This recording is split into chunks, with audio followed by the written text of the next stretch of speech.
Hi, my name's Darren McLernan. I'm the electronic system level design planning lead for ESOF EDA. Here at the show, we're showing a few new things on the SystemVue platform.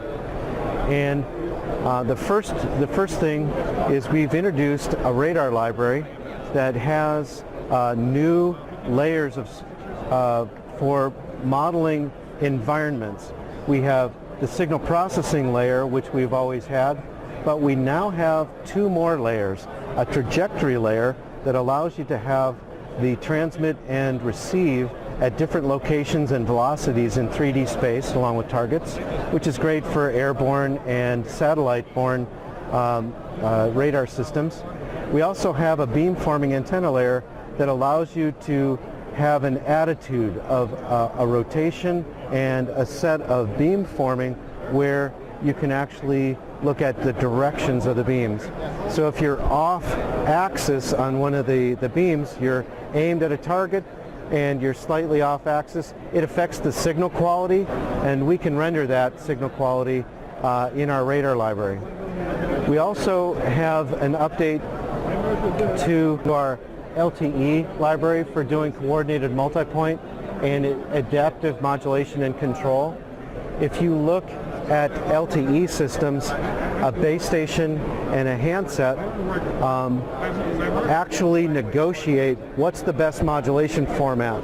So in a bad communication situation with a lot of noise or interference, the base station and the handset will negotiate a better modulation format. They will go to something more simple, and then you'll have a certain amount of bit throughput instead of a total bit error rate. We can model that behavior now with the new Release 11 LTE-Advanced library in SystemVue.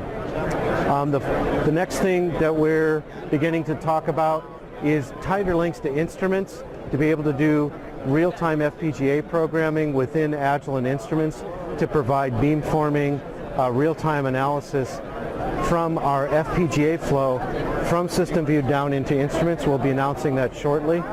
And then finally, I'm showing here the idea of verification test benches, where I can take an analysis in SystemVue with a stimulus response, a modulation, a device under test, and a measurement, and export that to ADS, where it comes in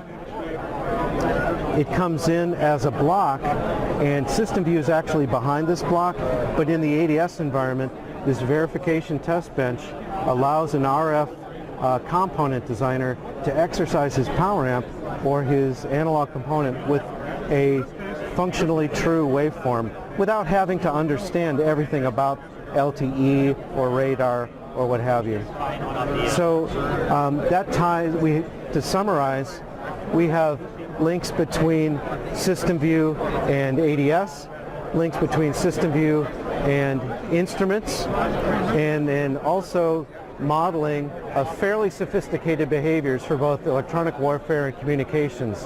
And so it's been quite an active period for SystemVue this spring. Thanks very much for stopping by the booth.